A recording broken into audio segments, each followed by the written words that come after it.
Namaskar, this is Akhilesh Bhargav. Welcome to Tidbits on Business and Finance with me. The COVID pandemic has severely impacted the global economy. It is estimated that in 2020, global trade has fallen by about 5%, resulting in a transaction loss in global trade of almost $5 trillion.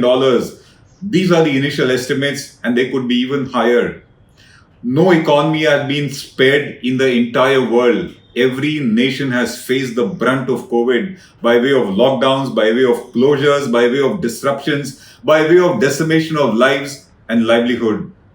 That has been the case with America also. Take the case of the US, the largest economy in the world by way of GDP. It has a GDP of $21 trillion, which is almost 10 times the size of India's GDP. And this has suffered immensely in 2020. Here are some indicators on how terrible has been the impact of the COVID pandemic on the US economy. In 2020, its GDP has contracted by 3.5%, resulting in a production loss of about $75 billion. This has been a once in a century event, even for the United States of America. Joblessness in America has gone up from 3.5% to an all time high of 14.7%. And that has meant that 33 million jobs have been lost last year, with a chance that almost 8 million of these jobs are not going to come back. They have been lost permanently. The government's income in the US has fallen sharply. And because of that, fiscal deficit in US has touched an all-time high of $3.3 trillion, which is about 16% of its GDP, and which is more than 3 times the estimated fiscal deficit which the government was expecting there. $3.3 trillion is the amount that the government expenditure has exceeded its income in the US. The consumer spend in US is down by 17%, and 16 million households face the threat of eviction because they have not been able to pay their rents. Bankruptcies in the US, corporate as well as individual, are also at an all-time high. That's the kind of crisis that COVID has caused on the US economy. In India, we have a similar report to state. In financial year 2021, which is, let's call it the COVID year, the Indian economy has taken a huge hit. India's economy is expected to shrink by about 8 to 10% in the current financial year, and it will take at least 2 years before we even come back to the pre-COVID GDP levels. That's the kind of hit our economy has taken. 40 million jobs have been lost during this period, of which 10 are expected to be lost forever. They will not come back. The receipts of the government of India have fallen sharply. The fiscal deficit has risen because of that to an all-time high of 9.5%. And the government expenditure has exceeded its receipts by about 12 lakh crores, which is the amount of borrowing that the government has done in this financial year. Tax collections have fallen. As against the estimated tax collections, both direct and indirect, the targeted estimate of 24.2 lakh crores, the actual collection is going to be about just 19.4 lakh crores, a shortfall of almost 5 lakh crores. The industrial production, the index of industrial production continues to fall. Exports remain on a downer. Consumption by the consumers has also been down, and investments remain as poor as they always were. There is no life in investments. The entrepreneurs are not willing to risk investments in such kind of a scenario. And with all this, NPAs in the banking and financial system are expected to be at an all-time high. Obviously, incomes have been receding, turnovers have been receding, cash flows have been falling, and NPAs are expected to go up. Just as in the case of the US, even the Indian economy has suffered a body blow on account of the COVID pandemic, on account of the lockdown, on account of the closures, on account of the disruption, on account of the fact that lives have been lost and livelihood also has been lost. Such a deep and extensive crisis meant that the very survival of citizens, entrepreneurs, enterprises, and entities was at stake. And both the nations, based on their financial and monetary capacity, announced fiscal stimuluses. Of course, The fiscal stimulus of the US has been extremely high, very direct in terms of giving financial support to its citizens. In India, it has actually been paltry in comparison. But as we said, both had to give fiscal stimulus, financial support to their citizens in order to ensure their survival. It was expected perhaps that 2020 would see the end of COVID. That has not happened. There is a resurgence of COVID coming up, and that means that this entire crisis caused by the COVID pandemic is only going to aggravate further, and the government will need to spend even more in order to keep the economies afloat, in order to ensure survival, in order to ensure revival of the economies. It is the government which will need to do the heavy spending first in order to revive demand, in order to reassure consumers, in order to get jobs back, in order to get investments back. And for that, despite the government treasuries remaining empty, both in the US and in India, they will yet need to spend. They will need to spend on another round of stimulus in some form or the other. They will need to spend in giving some kind of a financial support, and they will need to spend by way of spending on infrastructure so as to get back jobs, so as to get back demand, so as to get back a revival in their respective economies. Unlike in the case of India, which truly cannot print currency and fund itself, in the US case, it can print its own currency. The US can print dollars, which is what it has been doing, and that is how it has been largely funding its fiscal deficit and the kind of stimulus that it has been announcing. The US can print currencies. The US can't indulge in large-scale quantitative easing. India is not able to do that. But even that has got a logical end. According to us, today, after trillions of dollars of quantitative easing over the years, the US is at a dead end. It cannot continue to do that. What it can do is perhaps borrow further. It cannot continue to indulge in quantitative easing by just printing currency and pumping it into the economy. But a better option would be probably to increase tax rates in India, in the US, so as to increase the revenues of the US government in order to fund its expenditure, which is very imminent. And that's what the Joe Biden administration is contemplating. As an alternate to further printing of currency, as an alternate to continue to borrow money, the Joe Biden administration is planning to raise taxes. That goes very well with the thinking, the philosophy of the Democrat Party, which is tax the rich corporates, tax the rich individuals, and support the poor. Ensure that the welfare of the poor comes by way of taxing the rich in a large manner. His predecessor, Donald Trump, had actually cut corporate rates in 2017. But in case of Joe Biden, there is going to be a heavy increase in tax rates, which is what the expectation is of the administration there.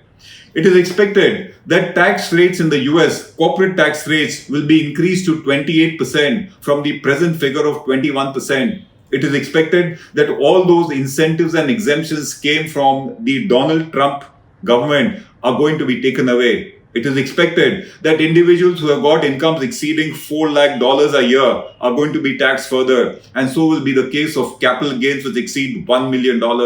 In other words, taxation, the tax rates, the incidence of tax in the US is expected to go up in the Joe Biden government in order to fund its fiscal stimulus, in order to fund the setting up of infrastructure, in order to fund climate-related issues, and of course, in order to support the poor there. Like in the case of America, even in the case of India, particularly if there is another fierce COVID resurge, India will also need a lot of money in order to spend on a fiscal stimulus, in order to spend on infrastructure build-up, in order to spend on healthcare costs, in order to have government expenditure such that jobs get created.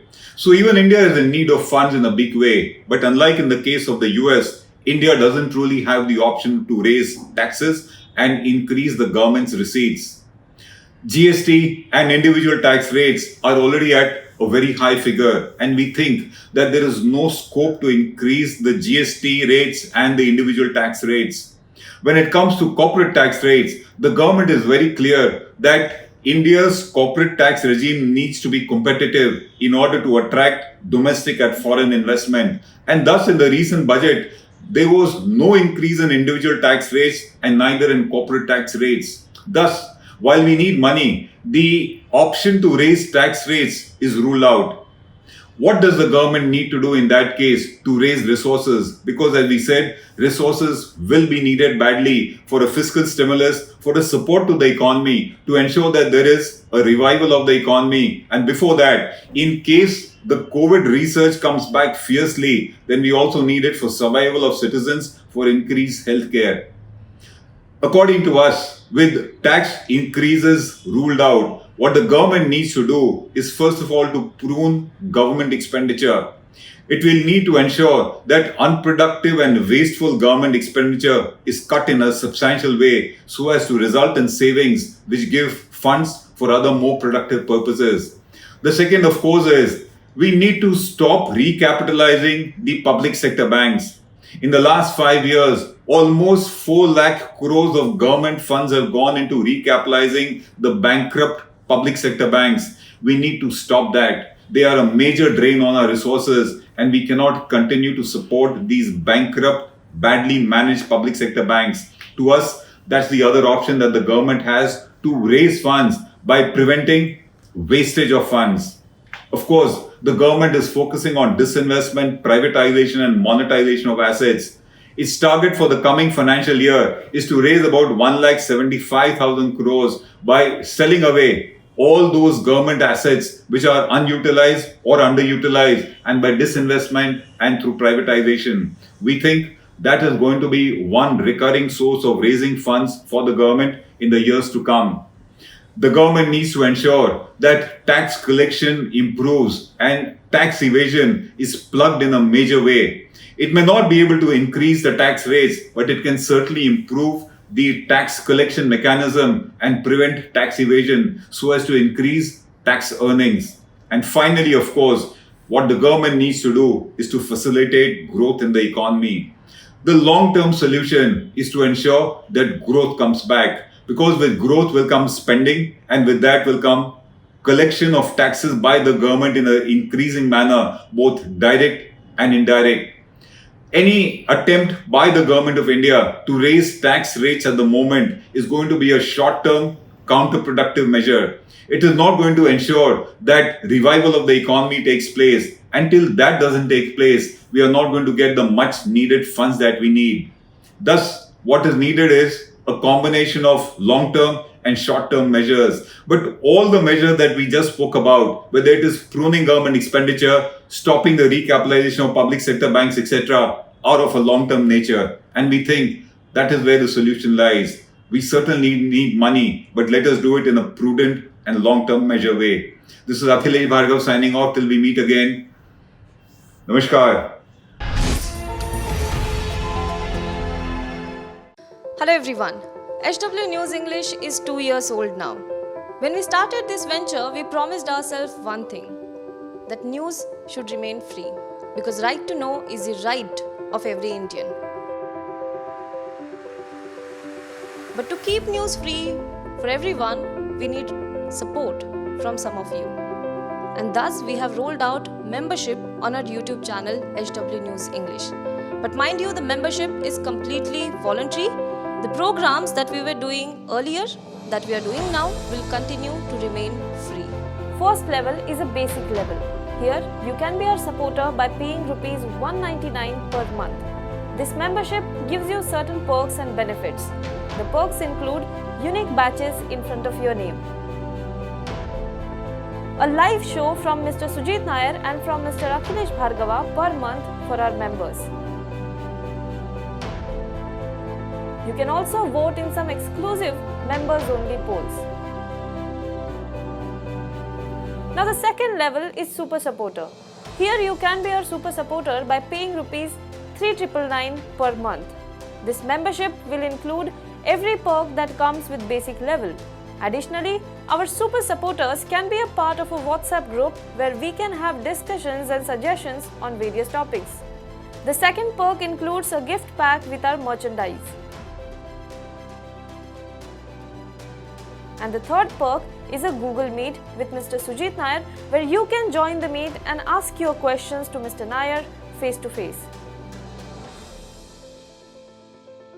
Lastly, if you like, we would give a shout out to our super supporters in our programs. So, hope to see you soon with our badges. The emerging backbone of India's economy are our startups. They represent India's youth, they represent India's aspirations, they represent India's hopes, they represent our fight against an insensitive bureaucracy, against an insensitive system. They represent the fight of our startup entrepreneurs against an indifferent system, against an insensitive banker, against challenges of dealing with the government, and against all the odds with which they started a startup. Every startup begins with a brilliant idea, a unique idea, an idea which nobody else thought of, and that becomes a business enterprise. We are starting our next episode series on what we call startup stories. It is our curiosity to know what was that idea, what was the motivation, what was the determination because of which one talented entrepreneur, without any background of business perhaps, decided to venture out on his own and create a successful enterprise. These are the ideas that motivate us also. If you have a startup story which is interesting, we would want to talk to you also. Come back to us with your own startup stories, and you might also be the person we would like to talk to.